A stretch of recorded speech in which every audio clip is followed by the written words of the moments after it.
Hello, everybody. Happy day. I like to say happy day and oh, happy day. I hope everybody is good. Good morning, good afternoon, good evening, wherever you are. My name is Rose Joshua. I'm your host today on Family and Finance.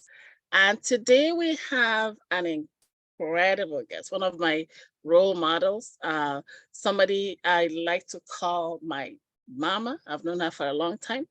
And she's going to talk about herself. So, I like to call her Mama Joe, Mama Jojo, Joanne Bain. And she's just my mama. So basically, today she's going to share with us from the wealth of knowledge and experience that she has had. And I'm not going to talk too much. I'm going to have her do a lot more talking.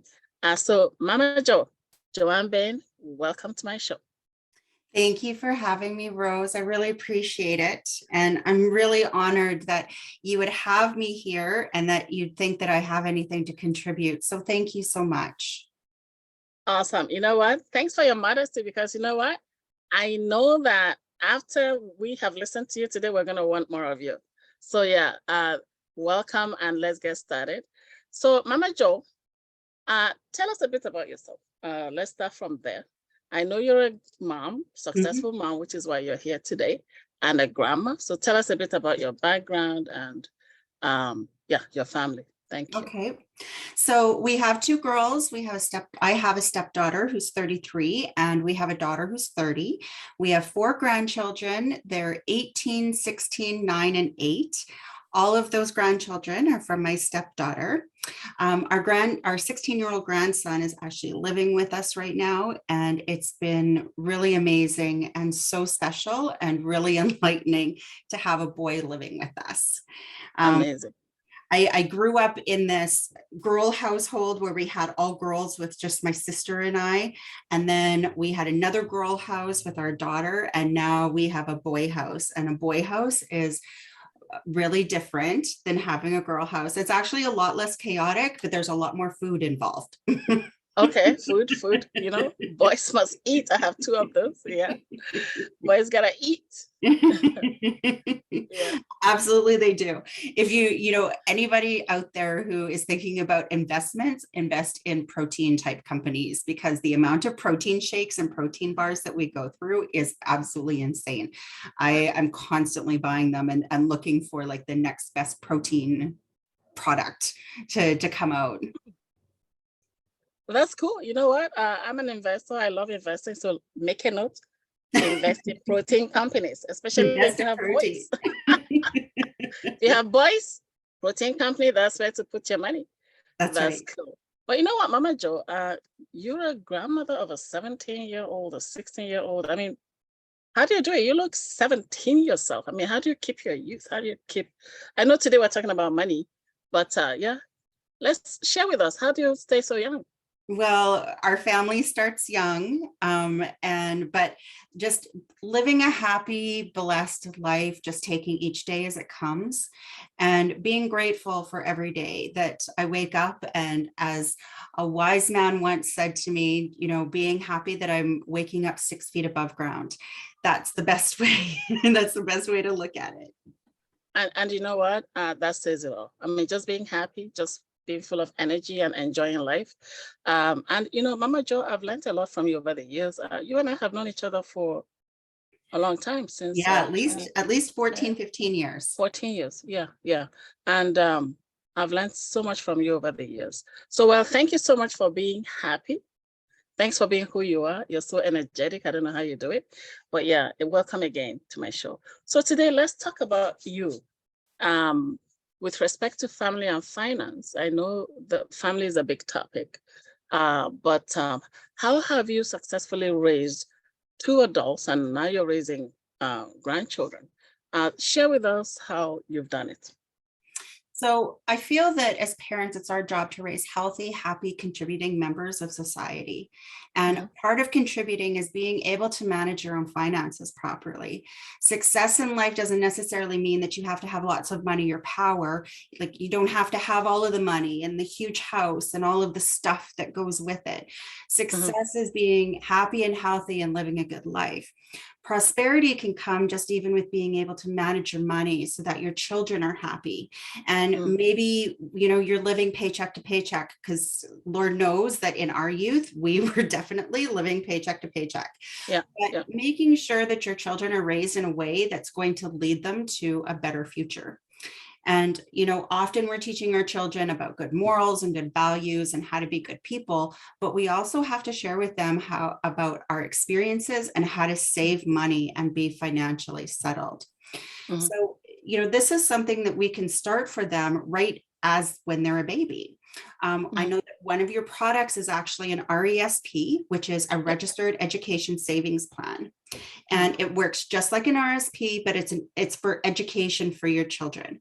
Now, for those people who are thinking, well, I don't have a lot of money to set aside for that, there are no limits on what you can contribute. You can put in $10 if you want, or you can put in thousands if you want. It's as little or as much as you want, and you can continue to contribute just like you do in RSP. Another thing to think about with that RESP is, unless if you're a parent or a grandparent and you want to buy something that's really cutesy or sentimental for them when they're younger, babies don't care what they're getting for presents. They have no idea. And, they're going to just open up the box and the wrapping, and they're going to play with the box and the wrapping. They're not even going to really play with the toy. Yeah, I can see the picture many, many times. But you raise a good point. I've met a lot of parents in my career, and lots of parents say, "Oh, I don't have the money. I don't have money to do this. I don't have money to invest." But then at Christmas, they're spending thousands of dollars buying gifts for kids. Gifts that they're not going to use 2 days after Christmas. So I really like you're raising that point. Yeah, keep talking. I like it. And something that we have done, that my husband and I had done for our godchildren, was that rather than buying them gifts, particularly when they're little and they don't really understand and all of the stuff is just kind of coming in, what we would do is we would just send an e-transfer to their parents, and for the amount that we would normally spend on a gift, and they would invest that money or put that money into the RESP. So now we know that by the age that they're 18 or they're 25 or whatever age the plan matures, we know that we've contributed to their education and their start of life, and whatever the child decides to do with that money. For parents, grandparents, friends, you have a birthday party, and rather than spend that money on a gift, $20 to an RESP is fantastic. All that money adds up, and that interest adds up, and it's all going to your child and to their future. And it's compiling for them, and it's not wastage. Some kids aren't maybe academically inclined in the traditional way. So maybe parents are thinking, well, my child's not really going to use an RESP. Those don't always have to be used just for education purposes. You can also think of it just as a savings plan, but the primary goal for it is to help the child with education.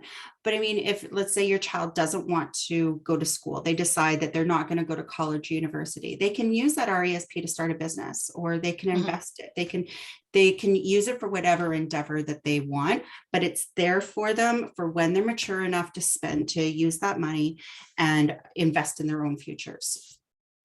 Wow, that's quite deep. That's actually very deep thinking, deep teaching for the kids. RESPs, and basically they can use it for anything, but the key thing is to save for that child. That's right. Yeah, and it's very interesting because I bring this up because there's this Canada child tax benefit that parents get, and sometimes parents just spend it. Whereas they could actually use it to invest the Canada child tax benefit for their children. That's really what it's meant for, right? So yeah, so thank you so much for sharing that. So in terms of having your kids grow up and grow out, move out of home, how do you advise your children around, I'd like to say large capital projects like buying a house, buying a car? How do you advise them around budgeting? Say, for example, they want to buy a house. Do they buy big? So how do you guide them? Just so our listeners can learn from that. Go ahead, ma'am. Well, they really need to take a look at what their expenditure is. So actually our younger daughter and her husband bought a house about 2 years ago. They did qualify for a higher mortgage than what they ended up actually spending. But then they knew that they were going to be house poor, and they didn't want to be that. They would be going absolutely nowhere because they'd be staying in their house all the time because they'd have no other money. So what they did was they took a look at their numbers and they said, okay, well, we're spending this much in rent. What can we save in a mortgage? So let's say they're spending $1,600 a month on rent. And if they're putting, say, 1,000 into the mortgage, and then you've got 300 for condo fees or HOA fees, then they're actually saving 300 a month. And plus having their own home versus renting, now you have your utilities and taxes, but you're building equity and putting money back into your own pocket rather than someone else's pocket. And so they looked at different types of homes, the type of work that needed to be done, what their capabilities were, what they were able to do. And they went for homes that they were able to afford financially and financially afford any types of renovations. So there wouldn't be, knocking out of walls and, things like that. So a lick of paint and, I think in their house, their floors were already done, because renovations can be expensive too, particularly with the cost of lumber these days, right? Yeah. So, they just took a look to see what they could do, what could be contracted, her dad and I could help her with. And they went from there, and they were able to find something that was really sweet, a 3-bedroom, 1.5 bath townhome end unit. And their mortgage is about half of what they were actually qualified for. So they did very, very well for themselves. Wow, that is amazing discipline. So in my line of work, I've seen a lot of people make huge mistakes with, capital expenses like buying a house. And I really applaud you for providing that guidance and leadership and mentorship for your child as she went through that. Because, a lot of people buy exactly what they're qualified for, and so they have no money to live. And so they have to get a second job just to pay the mortgage. And then before you know it, finance is one of the biggest reasons people divorce, because again, they're just biting way more than they can chew. So thank you so much for sharing that. I really applaud you for that. So that's really great. Well, it seems as though the way that society is going is the modern way of thinking is, well, I'll just pay it down. It's no big deal. But there was actually an article that I read back in February in the Globe and Mail, and it was written by Rob Carrick. He's a personal finance columnist. And he was saying that the 18 to 29-year-olds are carrying an average of $562,000 worth of personal debt. So that's between their student loans, their mortgages, their car payments, like credit cards, line of credit. Like, that's insane to have $500,000 worth of debt before you're 30 years old. I mean, I can't even imagine. But in looking at that, they weren't actually even the highest. It was actually us Gen Xers. We Gen Xers are actually carrying debts of upwards of $650,000. And that's insane. That's crazy. Like, we're not leading by example in this instance, right? Like, we need to be living by example and live within our means. Just because you qualify for a loan of that much doesn't mean you should take it, because the lenders are looking at, they're looking at the most extreme, and they're not factoring in all of those little things. What if your car breaks down? What if you need a new roof? What if you need, they're not factoring those things in. Yeah. They're not necessarily going to be looking out for you. They're looking out for, kind of themselves. Yeah. And it's crazy how much debt we are carrying. This is a debt-driven society. Like, everybody living on borrowed money, and with very little or no emergency fund. So that way, if there's an emergency, we're done. We're finished, right? So I really like your raising that point, because we're not cutting our coats according to our pockets. We're cutting this. We're buying big houses, and we're embarking on big projects that are just way too really not properly budgeted. So I really wish more people could spend more time looking at their overall budget before they go into these big projects. Thank you so much, Mama Jo. You're awesome. Now, so let's go on to your grandson. So now he's a guy, and guys are different. We already talked about how much they eat, so they're different, biologically and all that.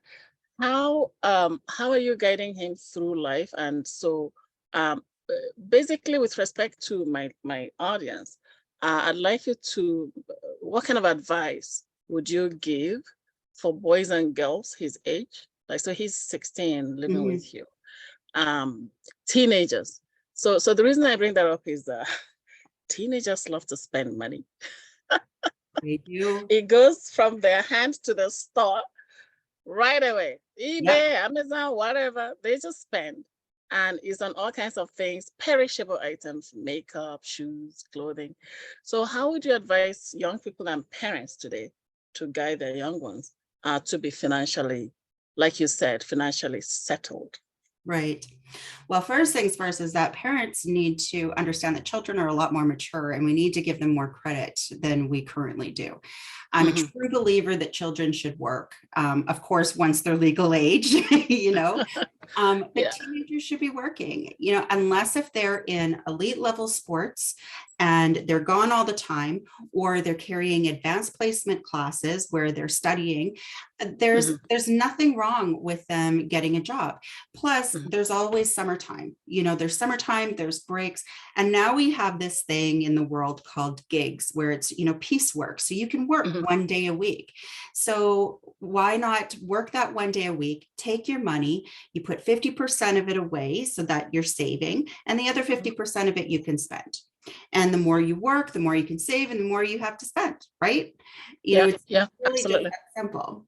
And parents need, and that could very well be why we're carrying so much debt as Gen Xers. But parents need to stop being the bank of mom and dad. Bank of mom and dad. That's right. I like that. Bank of mom and dad. Stop.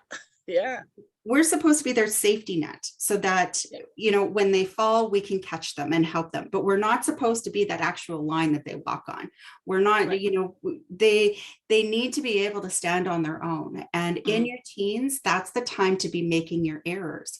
So many parents are thinking, well, I don't want them to be working when they're in high school because they need to be kids. And then, okay, fine. So, but now they're in university. Well, I want them to be able to focus on their studies and so that they can get their degrees, because school is so hard. Okay, so now what you're saying is that the average child is 18 when they graduate from high school. They go into a university degree program that's 4 years. So they're 22 years old when they actually enter the workforce, and they've never had a job. They have no idea how to work in an office. They have no idea what sort of responsibilities are required. And they're learning all of this at 22 years old.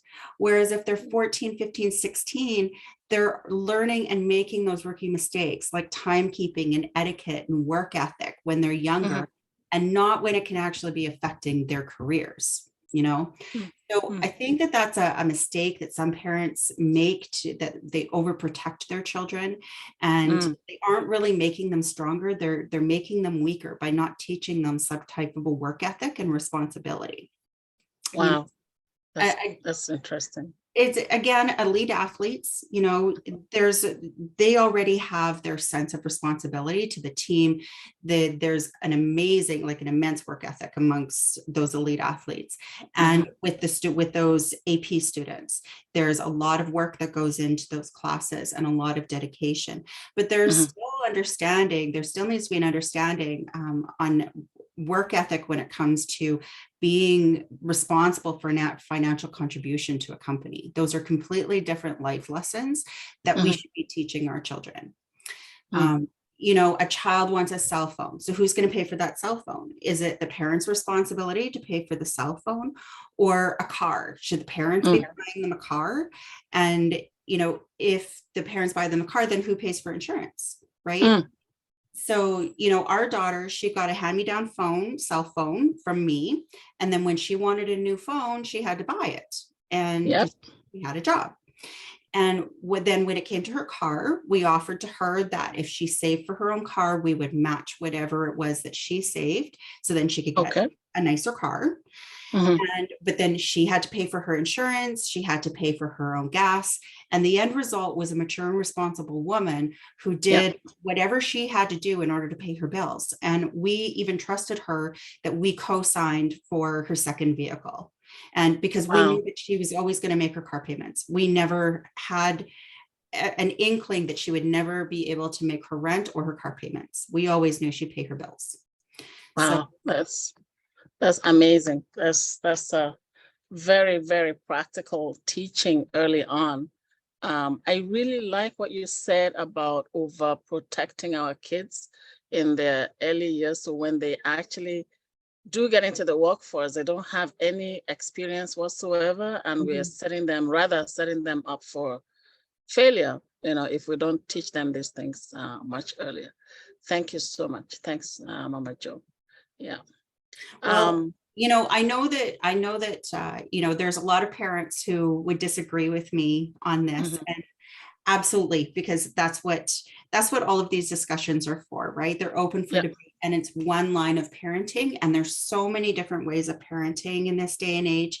And we still have, it doesn't matter, we still have amazing children, whether Mhm. whether it's the way that I subscribe, you subscribe, or someone else does.